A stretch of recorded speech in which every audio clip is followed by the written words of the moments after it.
मेरे पिता तुमसे कहीं अधिक शक्तिशाली थे अंधकासुर। मुझे अभी भी स्मरण है किस प्रकार मेरे पिता इस सिंहासन पर अपनी शक्ति और श्री हरि के प्रति अपनी घृणा के अहंकार में स्थित होते थे। बंधक बनाऊंगा मैं तुम्हारे और श्री हरि को, बंधक। तुम भी वही भूल दोहरा रहे हो अंधकासुर। कैसी भूल? वो भूल जो मेरे पिता महान असुर राज हिरण्यकश्यप से हुई थी। तुम्हारे ही समान उन्होंने श्री हरि को पराजित करने के उद्देश्य से तपस्या कर ब्रह्मदेव से अपराजय होने का वरदान प्राप्त किया था।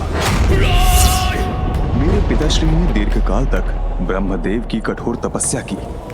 समय व्यतीत होता गया और अंततः ब्रह्मदेव मेरे पिताश्री की भक्ति से प्रसन्न होकर उन्हें वरदान देने उनके समक्ष प्रकट हुए। वत्स हिरण्यकश्यपु,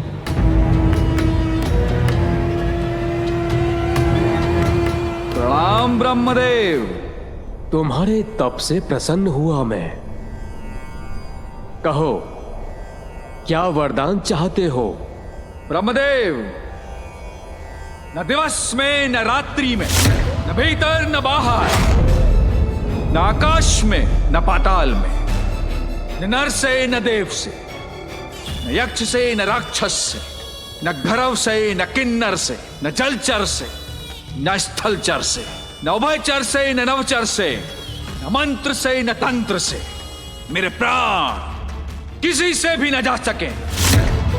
और उससे भी अधिक ब्रह्मदेव, इस संसार में जिसकी भी आपने रचना की है उनमें से कोई भी मेरा वध न कर सके। तथास्तु, तथास्तु, तथास्तु।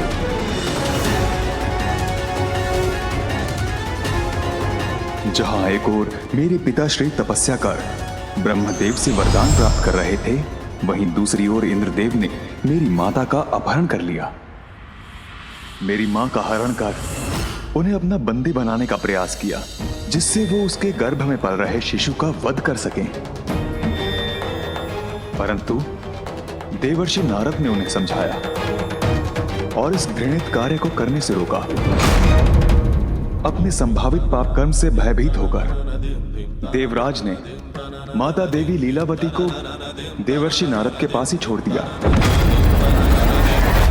मां अपनी होने वाली संतान को लेकर चिंतित थी, इसलिए देवर्षि ने उन्हें अपने ही आश्रम में शरण दी, जहां दिवस हो या रात्रि मात्र श्री हरि नारायण का नाम ही जपा जाता है और भजनों में उन्हीं की लीलाओं का वर्णन होता है। सौभाग्य से मां के गर्भ में ये सब सीखने वाली संतान मैं था।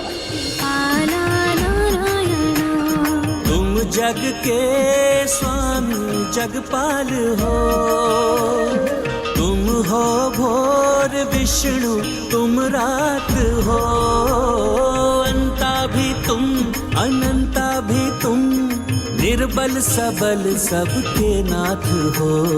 नारायणा नारायणा हरि माधव मृणाला नारायणा।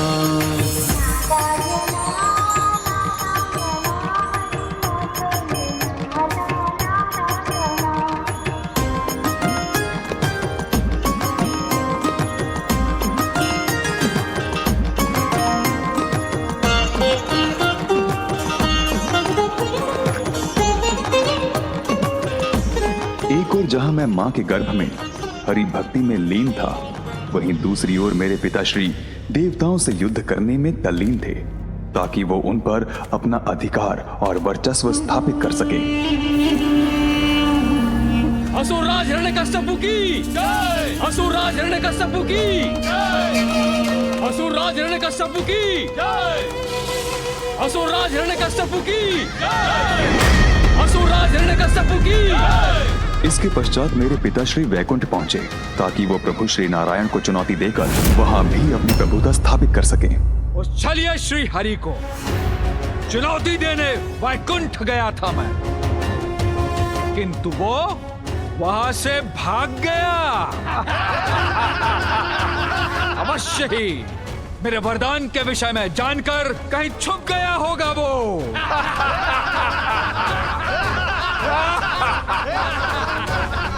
इसलिए अब वैकुंठ हमारे अधीन है और हम वैकुंठ के राजा अब हम ही हैं। असुरराज हिरण्यकश्यप की, असुरराज हिरण्यकश्यप की, असुरराज हिरण्यकश्यप की। श्री हरि नारायण उचित समय से पूर्व कुछ नहीं करते, इसलिए तब उन्होंने मेरे पिताश्री से युद्ध नहीं किया, क्योंकि कर्मों का चक्र ही जीव के जीवन और मृत्यु का उचित समय निर्धारित करता है। पिताजी के कुछ सुकर्म उनके विनाश से उनकी रक्षा कर रहे थे और श्री हरि ब्रह्मदेव द्वारा दिए गए वरदान का भी सम्मान कर रहे थे। फिर पिताश्री स्वर्ग लोक गए, किंतु वहां देवराज और अन्य देवताओं ने आत्मसमर्पण कर दिया, क्योंकि उन्हें लगा जब श्री हरि नारायण ने ही युद्ध नहीं किया तो वो उसमें कहां सक्षम होंगे। इंद्रलोक के बाद उन्होंने पृथ्वी के राज्यों को अपने अधीन किया। कोई उन्हें चुनौती नहीं दे सका, किंतु वो वहीं नहीं रुके। उन्होंने स्वयं को ईश्वर घोषित कर सभी को उन्हें ईश्वर मानने पर विवश कर दिया। मैं हिरण्यकश्यप सर्वशक्तिशाली सर्वशक्तिमान नवीन ईश्वर हूं मैं। बोलो प्रभु हिरण्यकश्यप महाराज की।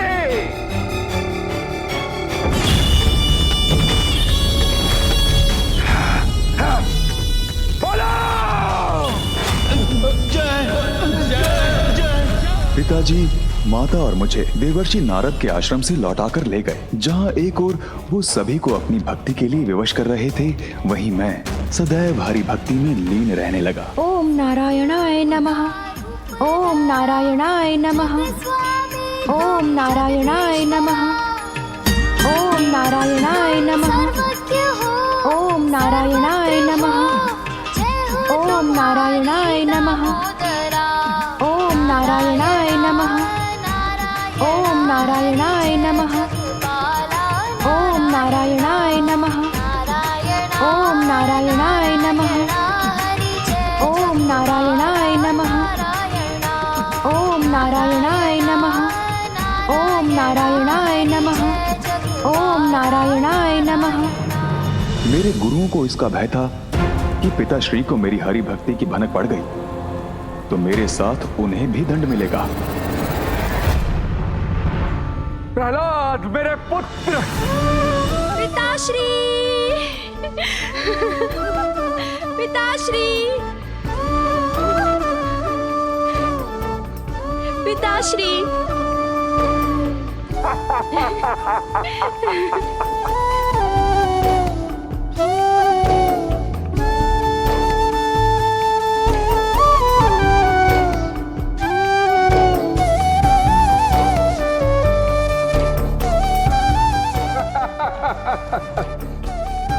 पुत्र, अपने सुमधुर स्वर में वेदों का सार बताओ। पिताजी, वेदों का ज्ञान तो सहज है।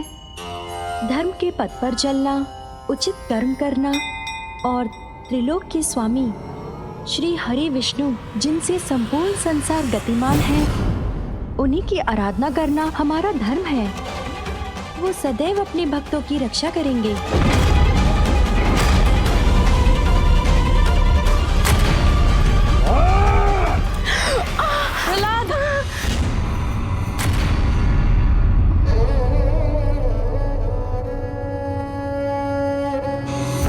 मेरे शत्रु का नाम मेरे समक्ष लेने का दुस्साहस किया तो मैं भूल जाऊंगा कि मैं तुम्हारा पिता हूं। प्रभु श्री तो मेरे सर्वस्व हैं।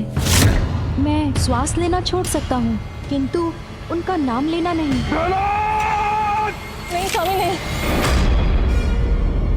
ये तो एक निर्दोष बालक है, इसे इतना भयानक दंड मत दीजिए। किंतु पिताश्री के क्रोध की तो कोई सीमा ही नहीं थी। ओम नारायणाय नमः, ओम नारायणाय नमः, ओम नारायण। उन्होंने मुझे हरि भक्ति से दूर करने के अनेकों क्रूरता भरे प्रयास किए, किंतु प्रत्येक बार श्री हरि नारायण ने मेरी रक्षा की।